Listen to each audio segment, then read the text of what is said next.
وَلِلَّهِ عَلَى النَّاسِ حِجُّ الْبَيْتِ مَنِ اسْتَطَاعَ إِلَيْهِ سَبِيلًا، اور اللہ کا حق ہے اپنے بندوں پر کہ وہ حج کریں اس کے اس گھر کا، جو کوئی بھی استطاعت رکھتا ہو سفر کی۔ اگر زاد راہ ہے، خرچہ ہے، جانے آنے کے اخراجات مہیا ہیں، اور یہ کہ آپ پیچھے جن کو چھوڑ کر جا رہے ہیں ان کے لیے بھی اتنے وقت کا جو ہے وہ انتظام ہے، کھانے پینے کا، گزارے کا، نان نفقے کا، تو آپ پر حج فرض ہو گئے۔ اب اگر اس فرضیت کے بعد کوئی شخص تاخیر کرتا ہے تو وہ بڑے گناہ کے اندر مبتلا ہے۔ جیسے ہی فرضیت ہو جائے، پہلا کام جو ہے، پہلا قرض جو ہے، یوں سمجھیے یہ اللہ کا قرض ہے بندوں پر۔ یہ لام جو آتا ہے، لام اور اعلیٰ، لام کسی کے حق کے لیے، اعلیٰ کسی کے اوپر حق ہونا۔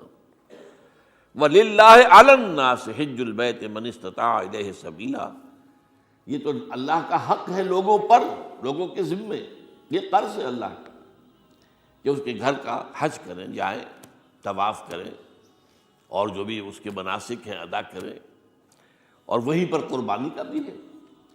لِيَشْهَدُوا مَنَافِعَ لَهُمْ وَيَذْكُرُوا اسْمَ اللَّهِ فِي أَيَّامٍ مَّعْلُومَاتٍ عَلَىٰ مَا رَزَقَهُم مِّن بَهِيمَةِ الْأَنْعَامِ فَكُلُوا مِنْهَا وَأَطْعِمُوا الْبَائِسَ الْفَقِيرَ، اسی کے اندر جو ہے مناسک کے اندر قربانی بھی ہے۔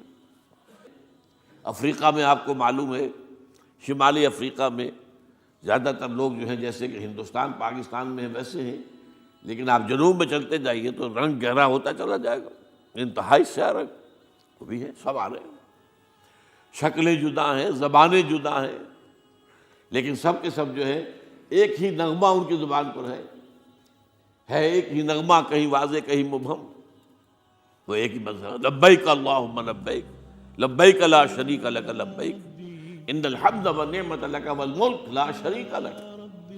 اب یہ ترانہ ہے، توحید کا ترانہ ہے، اور گونج رہی ہے اس وقت، آپ اندازہ نہیں کر سکتے کہ وہ پوری سرزمین گونج رہی ہوگی اس ترانے کے ساتھ، کیونکہ تھوڑی تھوڑی دیر کے بعد نئے قافلے داخل ہو رہے ہیں۔ ابھی ایک قافلہ جو ہے اس نے سعی مکمل کی ہے، اس کا شامل ہو گیا، بلکہ اس کے دوران ہی ابھی اس کا ختم نہیں ہوا کہ تیسرا قافلہ چلا رہا ہے۔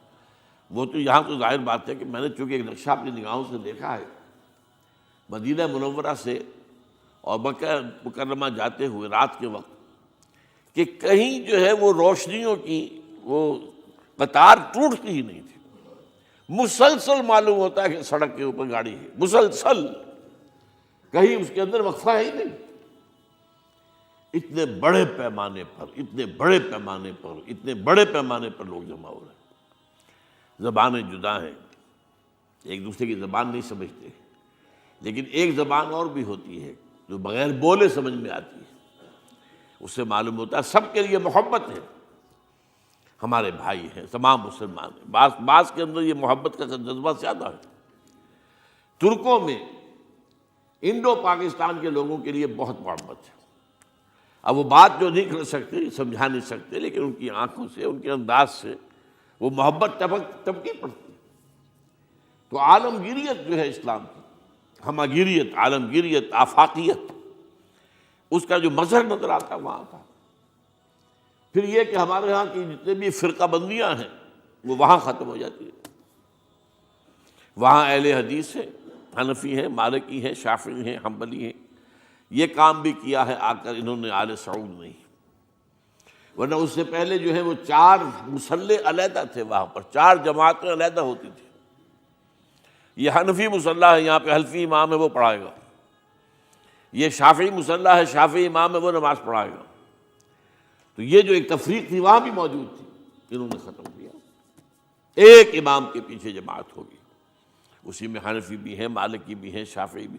کچھ ہیں لوگ جو زیادہ، جن کے اندر کچھ زہر زیادہ گھل گیا ہے فرقے واریت کا، وہ پھر نہیں نماز پڑھتے، وہاں پر محروم رہتے، اس کی فضیلتوں کو چھوڑ کر جا کر کہیں اپنے جو ہے گھروں پر جہاں ٹھہرے ہوئے وہاں جا کے نماز پڑھ لیتے ہیں کہ یہ جو ہے وہابی، ان کے پیچھے ہماری نماز نہیں ہوتی۔ لیکن نہیں، عام طور پر ایسا نہیں ہے، عام طور پر سب لوگ جمع ہیں، نماز پڑھ۔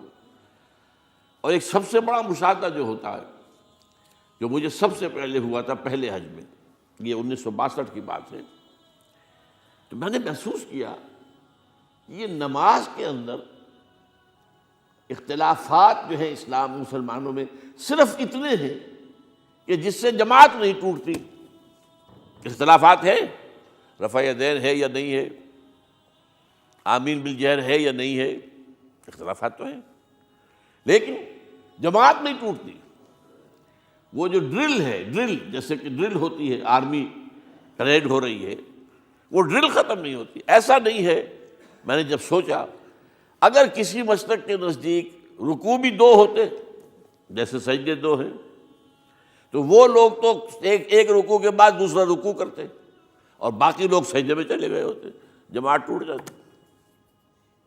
یا اگر کسی کے نزدیک ہر رکعت کے اندر جیسے رکوع ایک ہے سجدہ بھی ایک ہی ہوتا، تو کچھ لوگ تو ایک سجدہ کر کے کھڑے ہو جاتے ہیں اور دوسرے لوگ جو ہے دوسرا سجدہ کر رہے ہوتے، جماعت ٹوٹ جاتی. تو یہ میں سمجھتا ہوں کہ یہ کس کی حکمت ہے، کس نے یہ طے کیا کہ ٹھیک ہے آپ میں رنگا رنگی بھی ہو، اے ذوق اس چمن کو ہے زیب، اختلاف سے اختلاف بھی ہے، رفع یدین بھی ہو رہا ہے، آمین بالجہر بھی ہو رہا ہے، نہیں بھی ہو رہا ہے، سب کچھ ہے، لیکن وہ اجتماعیت نہیں ٹوٹ رہی. یہ وہ یوں سمجھیے کہ یہ زندہ معجزہ ہے اسلام کا کہ 1400 برس بیت گئے ہیں اور کتنے بڑے علاقے میں یہ اسلام پھیلا ہے. اور یہ کہ مختلف مسالک وجود میں آئے، اس میں کوئی شک نہیں ہے. حنفی ایک علاقے کے اندر آپ کو ملیں گے صرف شافعی، ہندوستان کا بھی مغربی ساحل کے صرف شافعی ملیں گے آپ کو. اس سے آگے آپ جائیے، چونکہ یہ عرب تاجروں کے ذریعے سے ایمان لائے ہیں، یہ لوگ سری لنکا کے لوگ ہیں، انڈونیشیا کے لوگ ہیں، ملیشیا کے لوگ، سب شافعی ہیں. ہندوستان میں چونکہ اوپر سے شمال سے آیا ہے اسلام، یہ ترکوں کے ذریعے سے آیا ہے اور وہ کٹر حنفی تھے، یہاں حنفیت آئی ہے. ترک جو ہے کٹر حنفی، یہ ترکی تو تھے جو آئے تھے. یہ کون تھا؟ محمود غزنوی کون تھا؟ سبکتگین کون تھا؟ الپتگین کون تھا؟ بختیار کاکی کون تھا؟ قطب الدین بختیار، یہ کون تھے؟ سب ترک. اور ترک بھی کون؟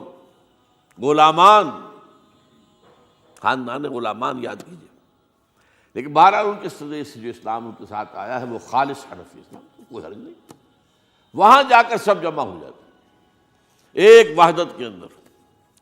تو یہ چند مشاہدات وہاں کے ہوتے ہیں جو ہماری ظاہری آنکھوں کو بھی نظر آ جاتے ہیں، جس کا کہ قلب کے اوپر بڑا گہرا اثر پڑتا ہے.